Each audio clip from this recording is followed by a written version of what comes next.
मैं बात करूँ कि स्टोरी डीप क्यों हो जाती है, जहाँ पे मैं स्पॉइलर का भी थोड़ा एक बता देता हूँ कि स्पॉइलर होगा। मूवी के अंदर अगर मैं ध्यान से देखता हूँ तो पहले का जो एक पार्ट है 1 घंटे का, वो ये पार्ट होता है कि जोशे के हिसाब से हम वर्ल्ड को देखते हैं, क्योंकि जोशे असल में बाहर इतना जाती नहीं है। एंड वो अपने पैरों से मतलब समुद्र में पैर रखना, आई मीन जो एक सीन होता है जहाँ पे जब वो ट्रेन में पहली बार बैठती है, तो जो ट्रेन से एक्सपीरियंस करते हैं तो किसी 5 साल के बच्चे के जैसा लगता है। जैसे कोई 5 साल का बच्चा पहली बार ट्रेन में बैठा तो कैसा एक फील होता है, वैसे उसके चेहरे पे वो एक्सप्रेशन आते हैं। एंड इस चीज़ को सुनियो नोटिस कर लेता है कि उसने उन चीज़ों का भी एक्सपीरियंस नहीं किया जो एक नॉर्मल इंसान बचपन में पहले कर चुका होता है।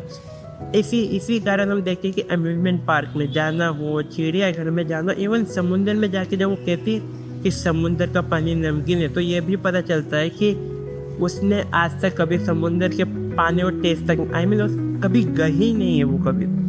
एंड सोनियो की एज 22 है एंड जोशी की एज 24 है। आई मीन वो सोनियो से 2 साल बड़ी है।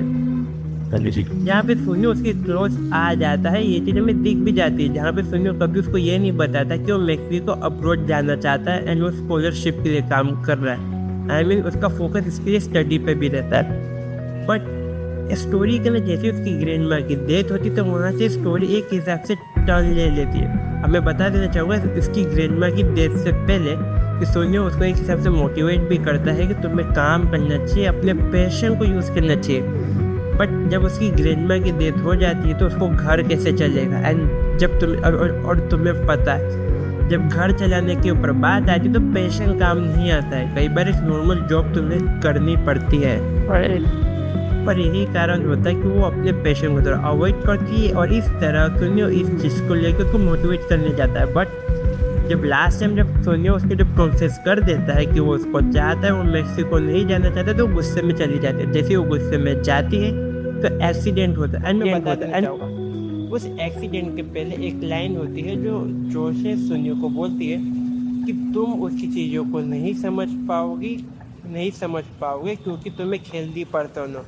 यहाँ पे कुछ चीज़ों को डिफाइन कर दी, जैसे कि छतरी लेके खड़े होना, आई मीन नॉर्मल चीज़ें जो होते हैं हम डेली लाइफ में रहते हैं बट हम ध्यान नहीं देते, बट उसके लिए वो इम्पोर्टेंट होता है। यहाँ पे उसकी जो एक लाइन होती है ना कि तुम उस चीज़ को कभी फील नहीं कर पाओगे, तुम्हें कैसा लगता है।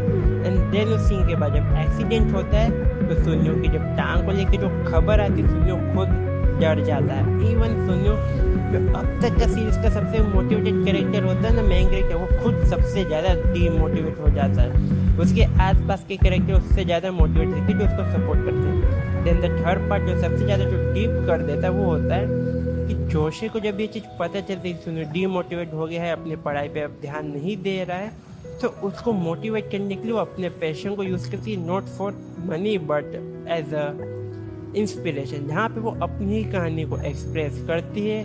सोनियो को भी उस टाइम पे वो बुलाती है सबको, यहाँ पे सोनियो इस चीज़ को समझ जाता है कि वो उसको किस वे में देखती है। वो उसको एज अ बॉय वो इसको एज अ बॉयफ्रेंड और लवर से ज़्यादा वो उसको एज अ एक एंजल के तौर पे देखती है जो उसको बचाना है, एज अ एंजल। आप एंजल अगर समझ रहे हो तो स्टोरी बोर्ड में दिखाती है वो उसको एक एंजल के तौर पे देखती है, जो एक वैसा एंजल जो उसकी बाहर की दुनिया में उसको लेकर है, जो उसको प्रोटेक्ट करता है। जहाँ पे इस चीज़ को देख के सोनियो थोड़ा मोटिवेट होता है कि किस वे में उसको वो देखती है, जहाँ पे वो अपने आप को वापस से प्रिपेयर करता है, रिहेबिलिटेट में जाके अपने आप को ठीक करता है एंड वापस से स्टडी कंटिन्यू करता है, जहाँ पे आगे भी इनकी स्टोरी कंटिन्यू होती है as a good life partner. अब यही एनिमे मुझे अच्छी लगी क्योंकि सिंपल है, ज़्यादा एक्सट्रीम नहीं है, ये रियल लाइफ भी तुम्हें लगता है, तुम इसको फील कर पाते हो। और इसीलिए मैं ये बोल सकता हूँ कि ये जो मूवी 2020 की बहुत अच्छी मूवी है। एंड इतना नहीं, मैंने जब अपनी एक लिस्ट ढूंढी थी इंटरनेट पे कि टॉप 10 बेस्ट एनिमे मूवी, तो उसकी इसका नाम था, और मैं मानता हूँ बिल्कुल सही है, इसका नाम होना भी चाहिए। ये फैंटेसी से ज़्यादा अच्छा, इसके जो बैकग्राउंड है ना वो भी एकदम अच्छे बनाए गए हैं, विजुअली अपीलिंग करते हैं, आई मीन पूरी कोड वाइब देते हैं। कोडागावा की एनिमेशन हमेशा कमाल की होती है एंड दैट्स वाई